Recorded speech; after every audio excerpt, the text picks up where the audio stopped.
Javid. How you feeling? I'm good, Alex. How are you? I'm good, man. I'm good. It's been a few minutes since your fight. How's the body feeling? No, good, good. After the fight, I was a bit tired. It was a high-paced kind of fight, round one especially. But I predicted that, so it was easy to recover from, you know. You've had some time to kind of reflect on the fight. How do you feel about your performance?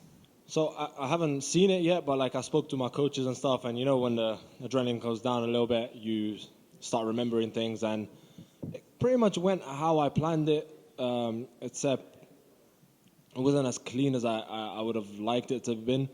I knew round one he's going to come out hard and just weather that storm, and then round two and three I get him, which I did, but it just wasn't as clean. And I expected him to slow down more, but he just had so much heart. He just kept coming forward, and he really wanted it.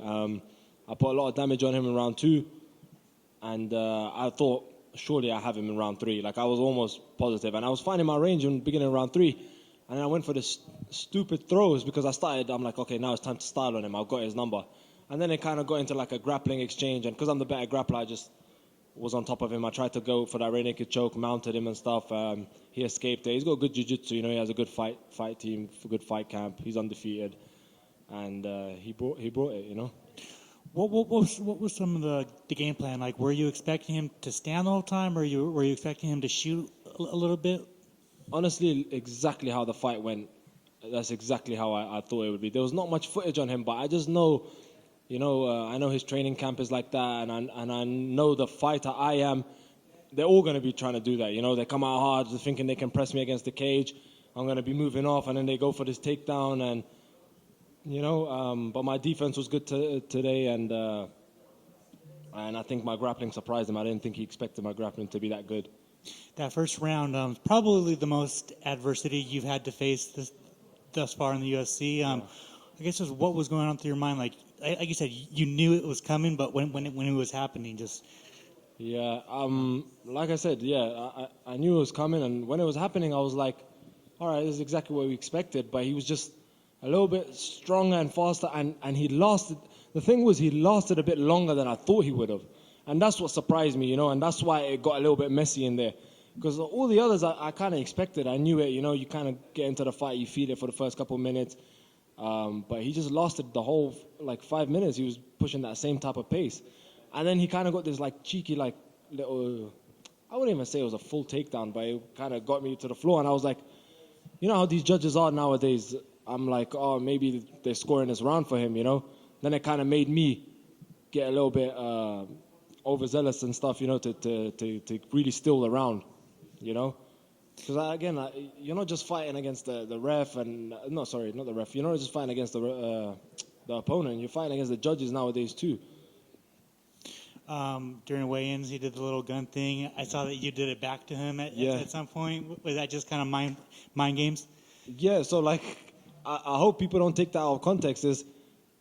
He did it to me at the weigh-in, but I'm like, all right, you doing your talking at the weigh-ins, I'll do my talking in the fight. And then after round two, like I said, I thought I was going to finish him round three, and that's when I did the gun. Like, okay, you're done now. You're dead. This is where I do my talking, you know? Called out Chris Gutierrez, but you basically said any of the top 15, you're down to fight. Do you think the body feels good enough to turn him back around and fight in London, or are you looking a little bit past that? It's too early to say. Because I just got down with the fight. You know, most of the times you feel this stuff after the fight. You know, I don't even know what's wrong with me at the moment. That's why they give you those 30 days, you know, to claim whatever you got. Because right now, the first week, you're not going to feel nothing. And then week two, you get back into training, you're like, what the hell? What's wrong with this? What's wrong with that? I didn't have this before. But yeah, so we'll see it there. We'll see it then. Right now, I just want to focus on my brother Farid. He's fighting. He's got a big fight coming up. And inshallah, he'll be victorious too. Awesome. And finally, for me, Extreme Couture. So you kicked off the team, and now you got your teammates fighting next. I guess just how's that feel to start the night off with a win? Yeah, good. You know, I always like being the front runner. You know, like I take pride in that. Also for my team BK MMA too. You know, they had a great year last year too with Dewey Cooper, 24-1. We started off the year for Extreme Couture and BK MMA, you know, 1-0 now. Awesome. Congrats. Javid, right? Umar was just in here, and he said when he was coming up and looking impressive, it was hard for him to get fights in the top 15 because the risk might not outweigh the reward. So do you think it will be hard for you to get fights if you keep winning like this? It's been hard. That's why I've been taking out all these tough guys. I didn't need to take this Mateos fight. Like he was on paper, he's a step down, Gravely. No, what do you guys think? This is a debut guy. Gravely's been in the UFC. You know, he's had great fights. He's D1 wrestler, whatever. Even Trevin, he had a better name than this guy. And not that this guy wasn't good, but just on paper, you know, is what I'm saying. This is his debut. And it's because I've been getting ducked, you know, so that's why I was like, all right, let me take this fight. For me, it's about my progression. It's not about the name I take out. But now we need to start getting serious. I need to get ranked. If I'm not ranked after this fight, let me get a ranked guy so I can show my worth, you know. Are there any names in the top 15 that have turned down fights against you? No, I don't. You know what it is? It's not even about turning down the fights. Maybe there are, but it's not in particular turning down the fights. It's like they take no notice in the first place. Do you know what I mean? So it's like that's just as not getting a fight either, you know, because I'm there beating out everybody outside the top 15, and then when it's my time to get mine, they don't want. But I get it. In the UFC, this is how it works too. Nobody wants to. If you're higher ranked, they don't want to fight low, you know, because they don't want to lose their rankings. So it is what it is. Over here. Congratulations on the win. The strategy going into this fight, fighting somebody that's undefeated, was your strategy wait for him to fade, if he overcommitted, take him down, just wear on him, or did it just play out like that?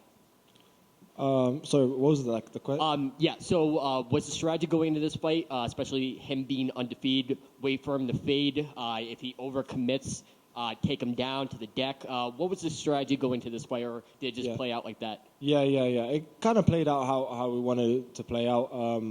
But like I said, not as clean.